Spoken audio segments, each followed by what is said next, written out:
was willing. He was willing to choose. I thank God to lose his freedom for you and I today. Hey, listen, there's not a one in here that don't argue or that don't fuss and fight about your freedom. Amen. Yes, sir.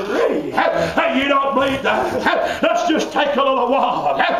If I come to your house and I walked in your house and I started on you about this or that, sooner or later you're going to open that door and escort me out because I'm trying to take the freedom that you have away. But I want to tell you, nobody took Jesus' freedom.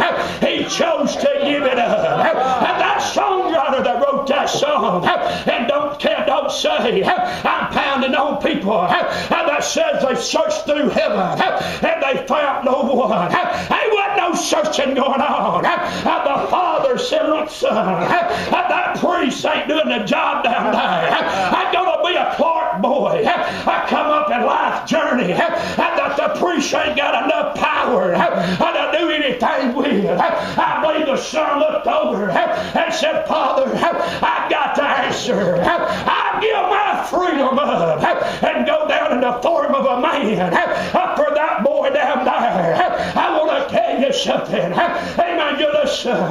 You ever sat down and talked to elder people? The law gets ready to pull their driver license. They say they're dangerous out there driving. I know a bunch of them. The man that fought it to keep their license. You see, they wanted that freedom to drive. Amen. But I want to shout this morning and say that nobody took the freedom of Jesus away. He chose to give it up. Well, glory, just for you and I want to tell you, they may come one day and bind my hand and say you can't preach anymore. They may take my rights away. They may take my freedom. But I got good news. They never take freedom away from Jesus. He tried to give it up for you and I. Amen. I like that, don't you? Amen. If I'm alive now, you let me know. Amen. Yes, sir. I want to tell you something. Every one of us, our freedom has been tampered with from time to time. People's got control over our freedom.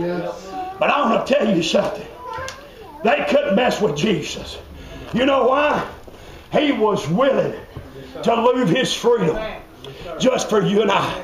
That's something, ain't it? Let me explain to you why he done it. I love to watch real movies. And I love to watch movies that's got real testimonies. Teresa get upset with me. She likes to watch Christmas movies. But I like to watch what Jesus had done for people. And I was watching one last night where a man had been in prison for 40 years. He went in at the age of 19. He was 59 years old. He'd been in there 40 years. He said when he went in, they had cell phones, looked like a shoebox. But something had happened in lifetime that according to the DA or whatever it is, and a man was dying on his dying bed. And he finally confessed that he done the crime. To make a long story short, they went to that man that had spent 40 years in prison. And they said, we made a mistake. We made a mistake, said a man was dying.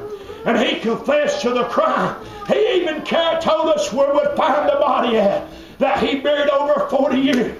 They said, you're going to be set free. And it showed that man after 40 years. It showed him walking out of that prison. He said his life was ruined. But the first thing they asked him, they said, what are you going to do when you get home? He said, I've got a mother laying in bed that's dying. I probably don't even know who I am.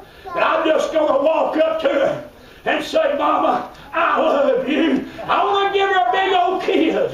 One reporter said, you mean you're not going to stop by the store somewhere and buy you something? He said, I've got one thing on my mind, and that's to see Mama. I said, why Mama? He said, for 40 long years. He said, every day I'd be behind them bars, and I could hear my Mama somewhere out there praying, God help my son. And he said, after 40 years, he said, freedom finally come. Well, glory to the Lamb of God. And I'm here to tell you, almost over 2,000 years ago, Jesus willing to give his freedom up for me. And about 20-something years ago, I set to have freedom. I'm here to tell you, I'm just as free can be. I don't need nobody to say free. I know in my soul that I've been set free because of the freedom of God. Well, I got to move on now. Just not it cost Jesus everything that he had. Just not it cost him his freedom. He was willing to give it up. But look, something else now like this. In verse number 8, Bible says, and being found in fashion as a man, he humbled himself and became obedient unto death, even to the death of the cross. Just not it cost Jesus everything he had. It cost him his freedom. And my number 3, and being formed in fashion as a man, he humbled himself and become obedient unto death, even the death of the cross. Number 3, Christmas cost Jesus. Listen, it cost him. It cost him. Number 3, it cost Jesus death upon the cross. Amen. We take this lightly. Amen. I ain't got somebody had to die for you and I to have a better life. Amen. I'm here to tell you, friends, you listen.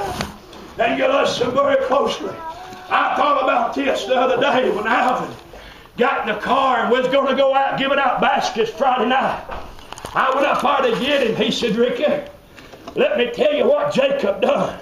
He said Jacob made him a cross. And he laid down on that cross. And Lulu went back there and got some black tape and just wrapped him up good. I mean, tied him up to that cross. Said Jacob was going crazy. Said he couldn't get up the stairs. He couldn't move. Said he was hollering and screaming because Lulu had him taped on that cross. I want to tell you this, folks.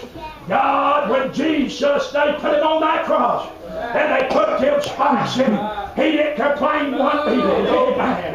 Listen, he didn't holler and say, I can't handle the pain. He didn't say, get me down. But thank God he sat there and he let them nail him to the cross and let them to beat on him. Pumpkin beer eyed. You know why? Because he knows one thing. If he don't die for sin, there'll be nothing that'll be able to take the place of sin. I'm glad, listen, I wanted somebody to sing that song that day when they hung him on that cross. Thank God the cloud, the darkness came. He hung there because when he was on that cross, he had me on his mind. I'm here to tell you, it cost Jesus his life for you and I to have Christmas. Amen.